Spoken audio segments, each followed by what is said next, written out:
Zapping politique Europe 1. Europe 1 matin.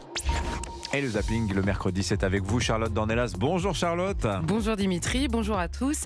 Alors après la rentrée des classes dont on a beaucoup parlé ces derniers jours, c'est celle des rugbyman qui se prépare évidemment en France. Emmanuel Macron s'est évidemment invité auprès des joueurs pour leur demander de nous rendre heureux ces prochains jours. Et il a glissé un petit message au passage, comme il a essayé de rester discret, on l'entend mal, donc je vais le citer pour lui. Il ne faut pas se laisser aller aux polémiques, dit-il à Fabien Galtier. Alors de quelle polémique parle-t-il encore ? Alors on a d'un côté la France insoumise, jamais à court d'une traque à organiser, et Bastien Chalureau de l'autre, joueur du 15 de France. Entre les deux, une condamnation pour violence et insulte à caractère raciste sur laquelle le joueur a fait appel. Mais le voilà au tribunal médiatique quand même. Ça touche pas que moi, ça touche ma famille.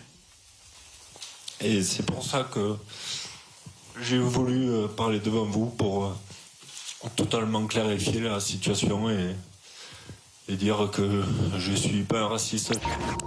Alors voilà, ni vous, ni moi, ni les députés de la France Insoumise n'étions présents le jour de cette baston. Personne ne peut donc savoir ce qui s'est passé. La seule chose qui est sûre, Bastien Chalureau nie depuis le premier jour et un appel est suspensif en France. Bastien Chalureau est donc présumé innocent, comme on dit dans le débat public. Or, personne, par ailleurs, ne l'a jamais condamné à ne pas jouer au rugby. Alors on va écouter Mélenchon qui nous parlait il y a quelque temps d'Adrien Quatennens. La loi s'applique, elle s'est appliquée à lui. Il a été assez puni, j'ai été assez puni, tous les insoumis ont été assez punis. Toute personne condamnée a le droit d'être réhabilitée. D'accord ? Tout le monde y a droit. Il n'a pas été condamné à l'inéligibilité, il fait donc son travail de député. Voilà, et Bastien Chalureau fera donc son travail de rugbyman, n'ayant pas été condamné à ne pas le faire. On a bien compris, LFI a une doctrine, quand c'est l'un des nôtres, on réfléchit. Quand c'est en dehors du groupe, on cogne comme des sourds, aucune cohérence. Et comme LFI est particulièrement en forme ces derniers temps, ils nous ressortent un vieux débat.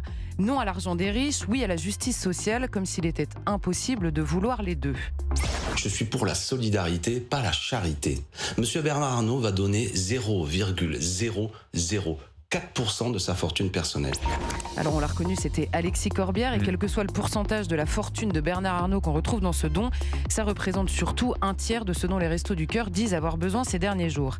Et dans l'actualité, nous avions également le procès de Redouane Faïd. Alors forcément, l'évadé professionnel intrigue et comme d'habitude, certains sont tentés de se demander si le criminel ne serait pas un peu la victime quand même. On nous parle de ses conditions de détention partout dans le débat public et qui se souvient du seul prénom de la policière Aurélie Fouquet, tuée pendant l'un des braquages de la fratrie Faïd. Qui se souvient dans le débat public des vraies victimes des années après ? Et justement, un autre procès aura lieu dans 10 jours, celui de ceux qui ont tué Philippe Monguillot.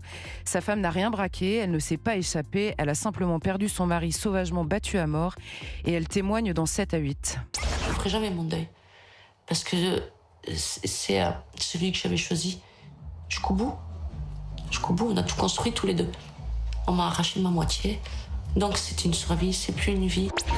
Et avec elle derrière, il y a 3 filles, mais pour elle, ni traque, ni polémique, ni comité réclamant la justice. Son calvaire n'intéresse malheureusement pas tellement les justiciers du moment. Et Philippe Monguillot, c'était ce chauffeur de bus qui avait eu le malheur de signaler à deux personnes qui étaient montées à bord sans payer qu'il fallait prendre un ticket. Il l'avait payé et de mettre sa un vie. masque, puisque c'était à l'époque Covid, et Vous il avez l'avait raison. battu à mort sur le trottoir. Merci beaucoup Charlotte Dornelas. C'était votre zapping politique sur Europe 1. Merci à vous, à la semaine prochaine. À la semaine prochaine. 8h57 sur Europe 1.